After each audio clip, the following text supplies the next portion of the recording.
Yesterday I was the bearer of good news, but today I have something a little bit different. I'll be giving an update on console mods release over the next little while in Baldur's Gate 3. So, as you may know, it's the holiday season, so things are taking a bit of a winding down.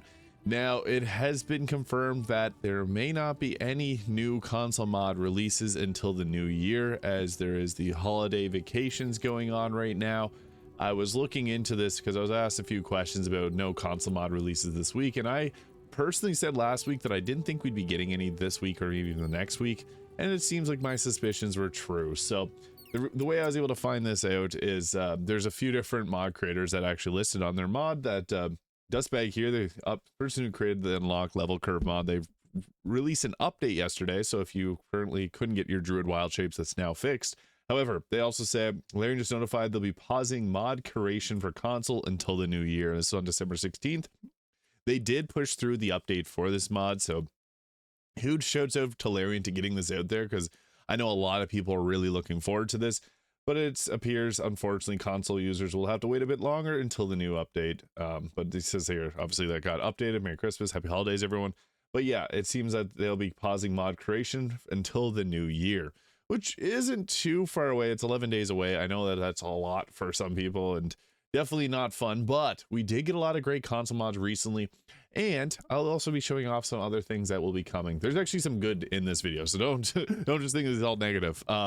We actually have a few different things that Larian has provided for us, so it may not be mods, but they did release their very Larian Christmas, and it's a little advent calendar. I highly recommend you go and do this. They have puzzles every day. I've already solved them all. I solved one on video yesterday, but basically you solve the puzzle and then you get yourself a little reward. So you can go here. The first one was a video from Larian themselves. What's cool about this is they did tease some things. They showed off the whole crew. They have a box here that says Larian's next game. And then whenever a little further on, Sven Vink comes out, the director, and it needs a lot more time in the oven. Needs a lot more time in the oven. They're working on a game, and it's going to be a very big game, as he says. So that is exciting. But in addition to this, the Very Larian Christmas Advent Calendar has a bunch of other things. One thing that I like as well is there's a story involving Minthara to a Christmas Carol. So if you know that classic story, this is narrated by the Baldur's Gate 3 narrator. On a bleak and frosted Yuletide Eve. Minthara. Amazing. Highly recommend checking this out for this. There's also some other rewards, like there's some there's a holiday themed wallpaper, and then there's wallpapers for your phone based on the different Baldur's Gate 3 characters. I'm anticipating we may get a really nice update on December 24th. We'll have to wait and see.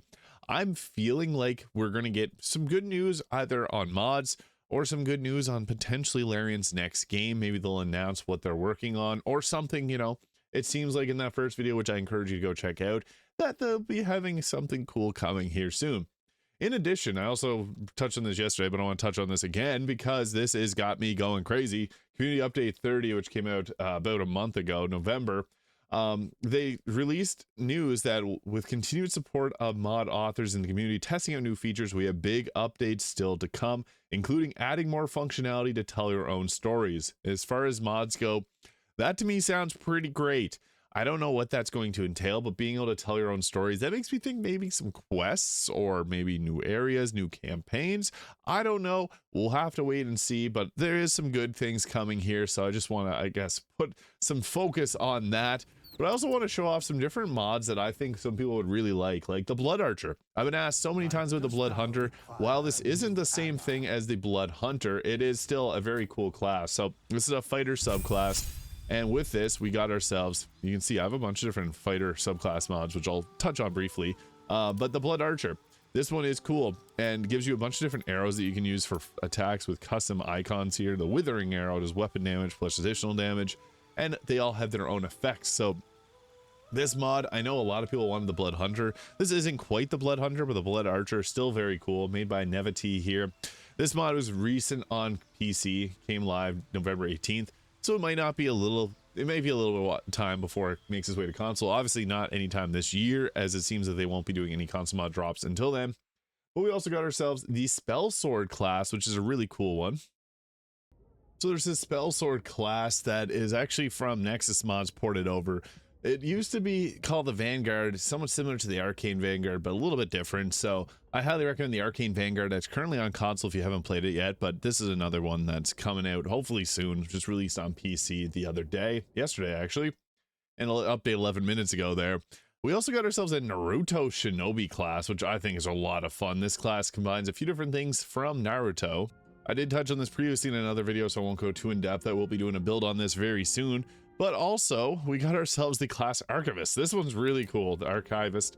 Basically what this does is it gives you choices from pretty much every single character. So you can see here, you got things like Eldritch Blast, and then we got the Bard cantrips, the Cleric ones. I guess there's all the Cleric spells too, the Bard spells. This basically just gives you all the selection that you could ever want. And it's charisma casting, so this is the ultimate spellcaster.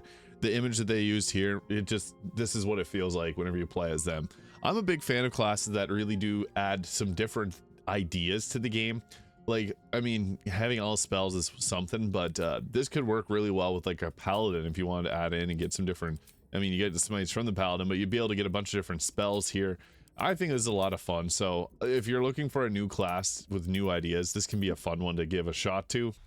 You also get a bunch of the benefits from playing as the wizard. So you get like the Grim Harvest, the Sculpt spells, Portent dice, experimental alchemy, and also the arcane ward. So all the benefits that you get from being a wizard, you get from this, and you can also pretty much take every cantrip.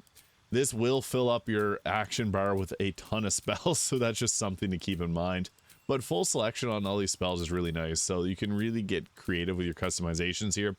In addition, it also gives you meta magic, so some of the benefits of Sorcerer. This is a class perfect for those that love casting and being able to get things like, at level 6, you can get yourself the Planar Ally, or level 11, I guess, level 6 spell. You get Spiritual Weapon, you get your meta magics. There's so many cool things to go with this class. I have a lot of fun with these that just, you know, really break the game in certain ways. But now there's things like Tactician Enhanced and extra encounters. You can get pretty wild with what you can do. So I think that that's quite awesome. We also have another mod that I want to highlight is the Carrier subclasses. This is made by Sathos, the creator of the Arcane Vanguard mod. And they did a fantastic job with this one. This will hopefully make its way to console as well, since they already have the Arcane Vanguard. Now that's on console. This comes with 4 subclasses, the Dual Soul Warlock, which is a really fun one. You can switch between like a mage and a warrior version of yourself, and it comes with different effects depending on which of those that you select. Also, the Way of the Anti-Mage Monk, which is a monk focused on taking down those that are casting spells and concentrating on them. Oath of Pestilence Paladin, a really fun flavor of Paladin.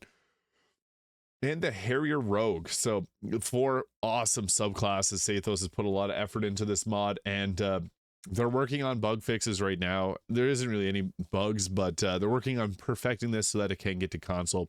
They are in my Discord server, so if you want to check that out, it's in the description of every single video of mine, so you can check out my Discord for some further information and help pass on what you like about this mod if you're currently using it.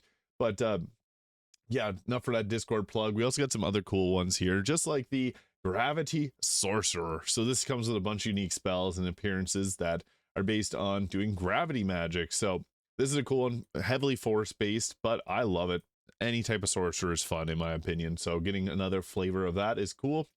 I'll be posting a build guide later today of the White Mage Final Fantasy XIV class, so you can stay tuned for that. This is a really fun one. I had a blast playing through with it. It's not as strong, obviously, as a healer. It's healing in Baldur's Gate 3 is not ideal, but it's still pretty fun nonetheless. So yeah, go check out Larian's Christmas Advent Calendar if you haven't already. Also, some good things come with Baldur's Gate 3 modding, so I just wanted to touch on that quickly just to give an update that we'll likely not be seeing any new mods until 2025, but that's not a bad thing because there's going to be some great things coming, and we got some great gifts from Larian this Christmas season and holiday season, so a lot of things to love here. Hopefully we'll see some mods sooner rather than later, but everyone needs a good, you know, rest for the holidays because it's been quite a hectic year, especially with a lot of stuff happening in Baldur's Gate 3. So just want to give that update. Let me know your thoughts in the comments. Hit the subscribe button below if you haven't already, and I'll see you all in the next video.